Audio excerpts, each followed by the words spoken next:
오늘 본문은 요한복음입니다. 요한복음은 어떤 책일까요? 작년에 제가 성서대학을 요한복음을 주제로 강의를 했었는데요.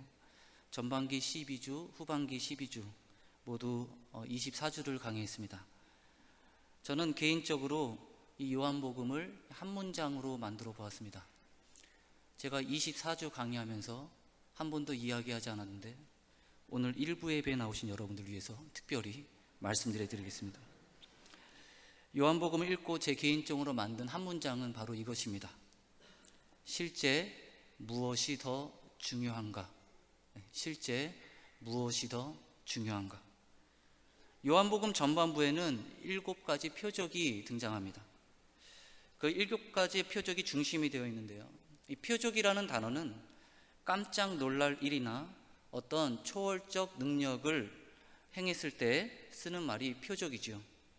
그런데 재미있는 사실은 요한복음의 7가지 표적에 스토리가 전개될 때 깜짝 놀랄 만한 일이라는 헬라어 단어 테라라든가 기적, 초월적 능력을 표현하는 헬라어 단어 듀나미스가 단 한 번도 쓰이지 않았다는 겁니다. 요한복음에서 사용한 표적이라는 단어는 헬라어 세메이온이라는 단어가 쓰였습니다. 세메이온은 영어로 얘기하면 사인입니다. 사인.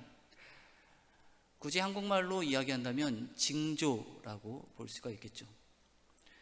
화장실 표지판이 보이면 그곳에 화장실이 있다는 것을 우리는 알 수 있습니다. 또한 남자 그림은 남자 화장실이, 여자 그림은 여자 화장실이 있다는 것을 나타내죠. 이게 사인입니다. 남자 그림이 실제 남자 화장실은 아닙니다. 남자 그림을 통해서 실제 남자 화장실이 있다라는 사실을 우리는 알 수 있는 거죠. 여자 그림 그거 자체가 실제 여자 화장실은 아닙니다. 여자 화장실이 그곳에 있습니다라는 사인이죠. 요한복음의 7가지 표적은 모두 사인입니다. 그럼 실제 무엇을 가리키고 있다라는 거죠. 7가지 표적은 모두 가만히 다 살펴보면 예수님은 진정한 하나님의 아들이다 라는 것을 가리키고 있습니다. 그리고 특별히 유대 공동체를 향해서는 이런 말을 하는 거죠. 너희들이 기다리는 메시아가 예수님이시다. 예수님이 진정한 메시아다. 그리고 이러한 실제는 모두 십자가 사건을 통해 이루어진다 라고 해서 7가지의 표적은 십자가 사건을 향해 있습니다. 요한복음은 우리에게 십자가를 통해 하나님이 세상을 이처럼 사랑하셨다라는 이야기를 하는 것이고, 하나님이 독생자를 아낌없이 주셨다라는 이야기를 우리에게 하는 것입니다. 그런데 사람들은 이 세메이온, 사인을 보고 깜짝 놀랄 만한 일이라든가 기적, 초월적 능력 이것만 바라보고 하고 싶은 이야기는 하는데 뒤에 숨겨져 있는 실제 이야기는 하지 않더라는 거죠. 그리고 요한복음 속 등장인물들에게 성경은, 예수님은 이러한 질문을 하고 있는 겁니다. 실제 무엇이 더 중요하니? 실제 무엇이 더 중요하니? 보이는 현상이 중요한 것이 아니다. 담고 있는 내용이 더 중요한 것이다. 눈에 보이는 표적이 중요한 것이 아니다. 표적이 가리키고 있는 십자가 사건이 중요한 것이다. 십자가 사건을 통해 말하고 있는 예수님은 진정한 메시아이며 살아계신 하나님의 아들이심을 아는 것이 더욱더 중요하다. 이게 요한복음입니다. 그래서 요한복음과 다른 공간복음은 다른 모습을 갖고 있습니다. 예수님이 하나님의 아들이라는 사실에 의도적으로 많은 것들을 담고 있는 것이 요한복음이죠. 공간복음에서는 예수님께서 고통받는 장면들이 아주 디테일하게 기록이 되었습니다. 요한복음만 그렇지 않습니다. 예수님의 나약한 면을 모두 빼버린 것이죠. 예수님은 하나님의 아들이심을 강조해야 되기 때문에 고통받는 장면들을 빼버린 겁니다. 겟세마네 동산에서 기도하는 예수님의 모습은 요한복음에서는 찾을 수가 없습니다. 반면에 요한은 의도적으로 인간의 무능력함을 드러냅니다. 그래야지만 하나님이 드러나기 때문에 그렇습니다. 처음부터 이렇게 시작하죠.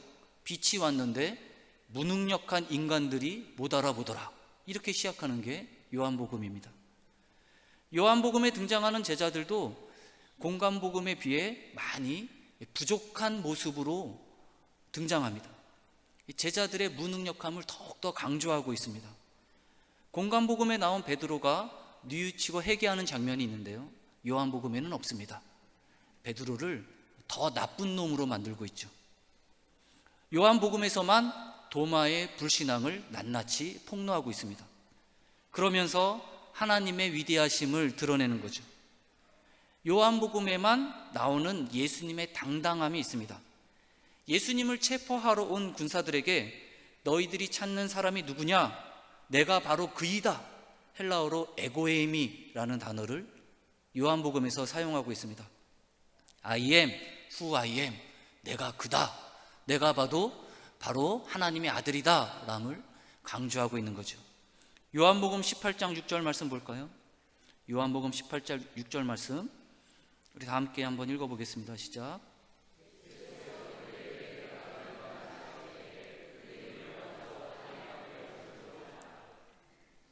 내가 그니라. 마치 모세가 호렙산 떨기나무 앞에서 하나님께서 말씀하신 나는 스스로 있는 자니라 라는 그 말씀을 연상케 하는 장면이죠. 그리고 이 요한복음에만 나오는 문장이 있습니다. 그들이 물러가서 땅에 엎드러지는지라. 예수님을 잡으러 온 군대는 500명이 넘는 군사입니다. 예수님 한 명을 체포하기 위해서 500명 이상의 병력을 투입했죠. 이 세상에서 가르치고 있는 핵심적 가치관, 파워를 보여주고 있는 겁니다. 커야만 되고 많아야만 되고. 그리고 예수님이 내가 그니라 하니까 수백 명이 땅에 엎드려집니다. 그리고 우리에게 설명하는 것이죠. 실제 무엇이 더 중요하냐? 보이는 군대냐? 보이지 않는 예수냐? 예수님이 돌아가실 때 요한복음에서만 기록된 단어가 있습니다. 요한복음 19장 30절 말씀에 예수께서 신 포도주를 받으신 후에 이르시되 다 이루었다 하시고 머리를 숙이니 영원히 떠나가시니라. 정상적인 문장이라면 예수님이 돌아가시니 머리를 떨구었다 라고 기록이 되어야 되는데 머리를 숙이니 영혼이 떠나갔다라고 표현하죠. 마치 예수님이 죽음을 주관하고 있는 듯한 뉘앙스를 보이고 있습니다. 예수님이 사인을 딱 보내니까 영혼이 떠나가는 처럼 때가 됐으니 수행해라, 그런 모습처럼 기록되었죠. 그리고 여기 떠나가시니라 할 때 이 떠나가시니라 헬라어 파라디데미라는 단어를 보면 영어로 핸드오버, 건네주다, 넘겨주다, 인계하다라는 뜻을 지니고 있습니다. 마치 영혼을 넘겨주시는 장면. 이렇게 요한복음은 인간의 무능함과 하나님의 위대하심을 비교하며 우리에게 말하는 것입니다. 실제 더 중요한 것이 무엇이니?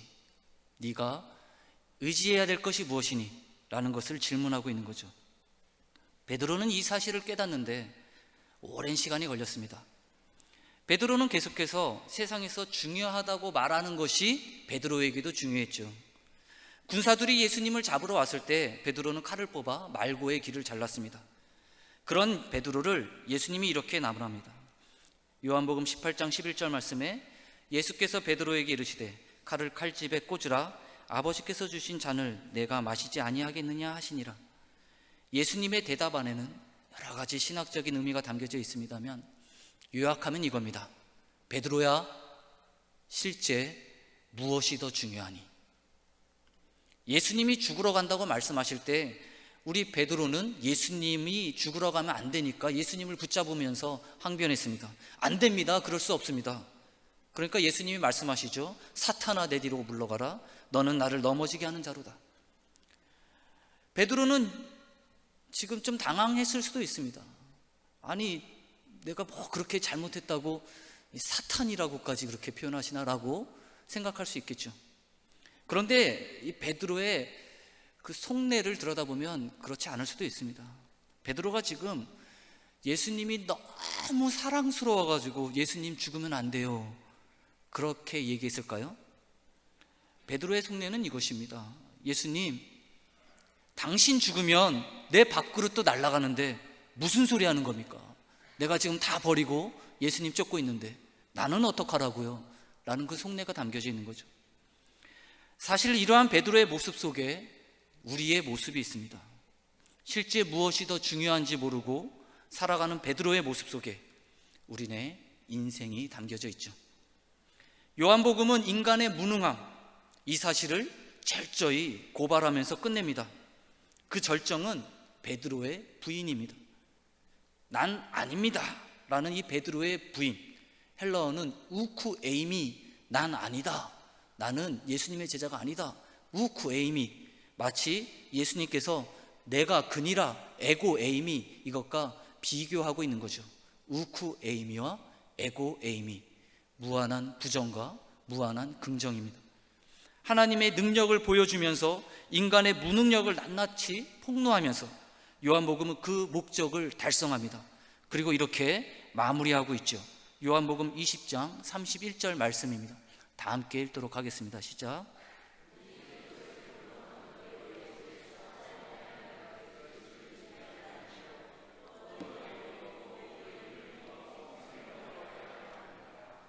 인간의 무능력함을 낱낱이 고발하고 하나님의 능력을 드러내면서 요한복음은 마무리하고 있습니다. 오직 이것을 기록함은 요한복음의 기록 목적은 너희로 예수께서 하나님의 아들 그리스도이심을 믿게 하려 함이요, 예수님이 하나님의 아들임을, 진정한 메시아임을 선포하면서 끝냅니다. 이 사실을 믿게 하려 함이 기록 목적입니다. 그리고 요한복음은 끝나는 것처럼 보이죠. 그리고 책을 딱 덮으려고 하는 순간 한 장이 더 남아있다는 사실을 우리는 발견합니다. 아니, 다 끝났는데. 그런데 그 한 장 안에는 사랑을 논합니다. 요한의 아들 시몬아, 네가 이 사람들보다 나를 더 사랑하느냐? 예수님은 할 얘기 다 하고, 요한복음은 우리에게 할 이야기를 다 하고, 마지막으로 점검하면서 묻는 것입니다. 자, 이제 묻겠다. 다 이야기했다. 실제 무엇이 더 중요한지 이제 알겠니? 네가 이 사람들보다 나를 더 사랑하느냐? 예수님이 네가 이 사람들보다 나를 더 사랑하느냐? 이거 물어보시려고 7가지 표적을 비롯하여 많은 사건들과 가르침을 요한복음을 통해 행하셨던 것이죠. 이러한 예수님이 오늘도 우리에게 말씀하고 계십니다. 네가 중요하다고 생각하는 그것들보다 나를 더 중요하다고 생각하고 있느냐? 네가 중요하다고 생각하는 그 어떤 것도 나보다 더 중요할 수 없다. 사랑하는 여러분, 우리의 자존감은 세상에서 말하는 능력이 있지 않습니다. 우리의 자존감은 갈고 닦은 나의 실력에도 있지 않습니다. 우리의 자존감은 우리를 구원하시기 위해 자신의 목숨을 아낌없이 내어주신 예수님의 사랑 안에 있습니다. 배신자 베드로를 예수님이 다시 만나길 원하셨죠. 이러한 베드로에게는 영적 목마름이 있었을 것입니다. 그에게 가장 시급했던 것은 주님과의 깨어진 관계 회복이었을 것입니다. 우리 또한 신앙생활을 한다고 말하지만 이제 제법 어느 정도 성숙한 그리스도인이라고 말은 하지만 가끔은 영적인 세계가 어색할 때가 찾아올 때가 있습니다. 교회에 나와도 정 같지가 않습니다. 은혜가 없습니다. 성경을 읽어도 정 같지가 않습니다. 달콤하지가 않습니다. 기도를 해도 정 같지가 않습니다. 응답이 없습니다. 그러다가 어느덧 신앙생활의 매너리즘에 빠지고 하나님은 아주 멀리, 저 멀리 계신 분처럼 느껴지기 시작합니다. 어쩔 때는 하나님은 나와 아무 상관없는 분처럼 느껴질 때도 있습니다. 이럴 때 우리는 끝날 것 같았지만 다시 나타난 요한복음 21장을 펴셔야 합니다. 요한의 아들 시몬아, 네가 이 사람들보다 나를 더 사랑하느냐? 성경이 우리에게 요구하는 것은 실력이 아니라 성숙입니다. 성숙한 그리스도인일수록 자기 자신에 대해서 정확하게 파악하는 법이죠. 성숙한 사람일수록 자신의 능력을 정확하게 인정할 줄 압니다. 성숙한 사람일수록 내가 의지해야 될 것이 무엇인지 정확하게 압니다. 요한복음은 정확하게 알라고 인간의 무능력함과 하나님의 위대하심을 드러낸 것이죠.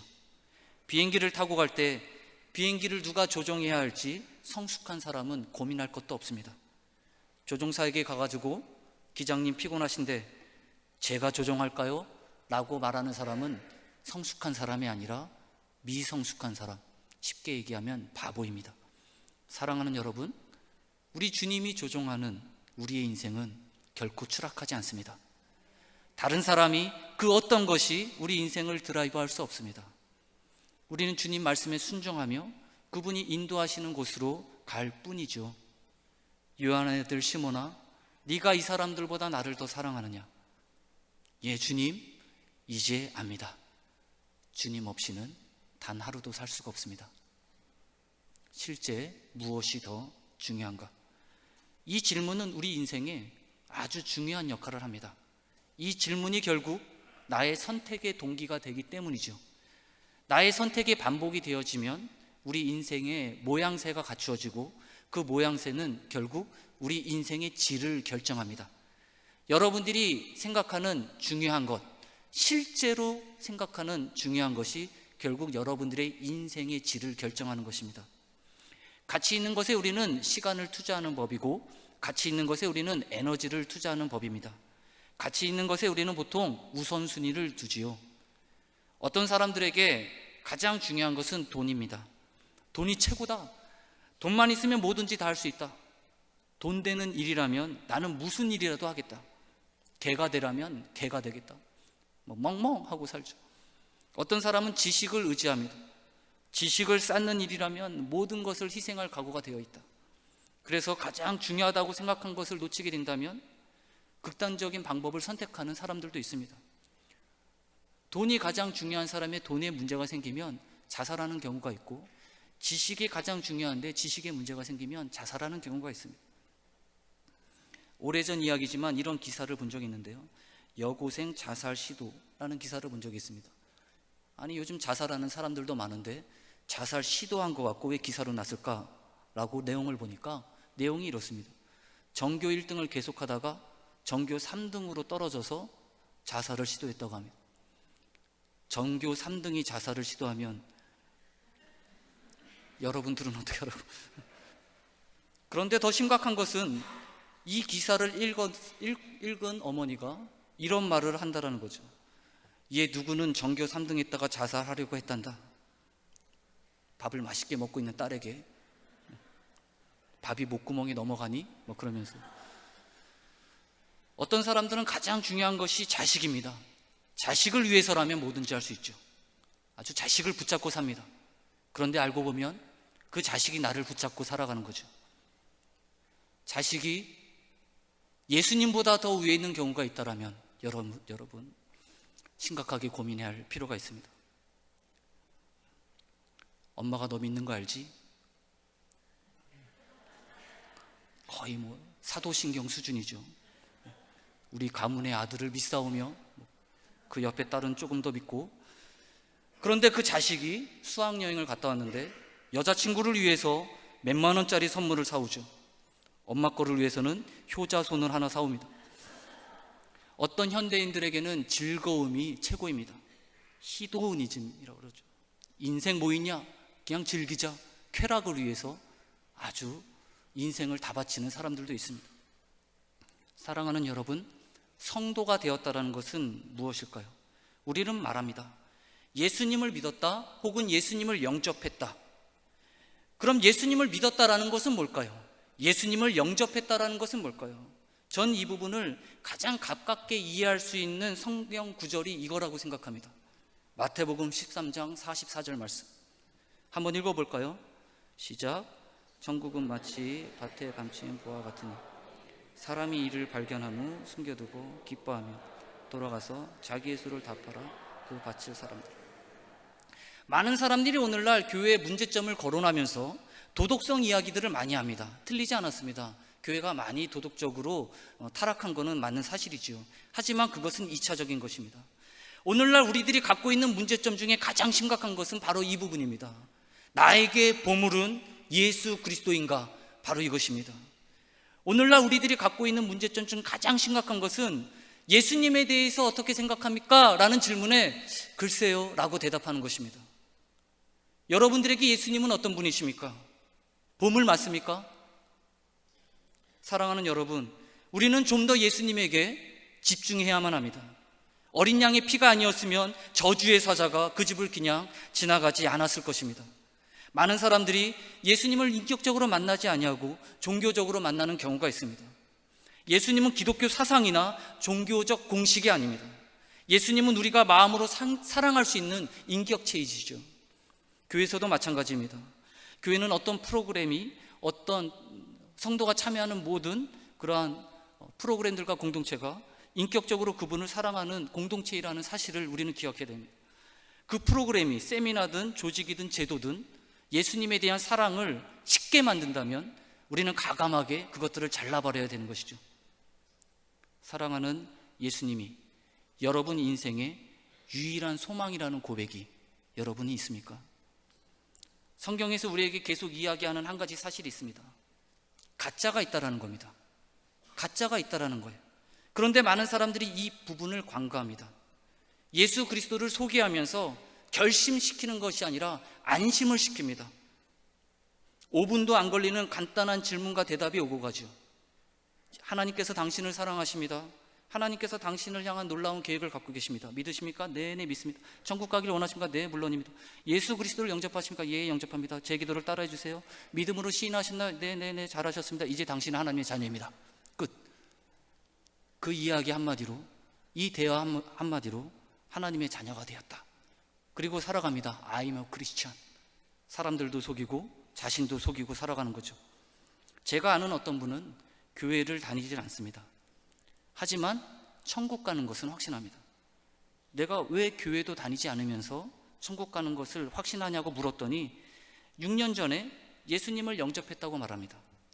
뭘 듣고 영접했냐고 하니까 누가 자기에게 와서 전도지에 나온 이야기를 간단하게 했고 이것이 복음이고 예수 그리스도를 믿겠냐고 해서 I said yes, 믿겠다고 대답했다는 겁니다. 그 이후에 아무런 삶의 변화도 없었고 6년을 살았다고 합니다. 그분이 분명히 저에게 얘기했어요 라는 겁니다. 당신이 예스라고 했기 때문에 당신은 구원받은 거라고. 이 시간 여러분 겁주려고 이런 말 하는 건 아닙니다.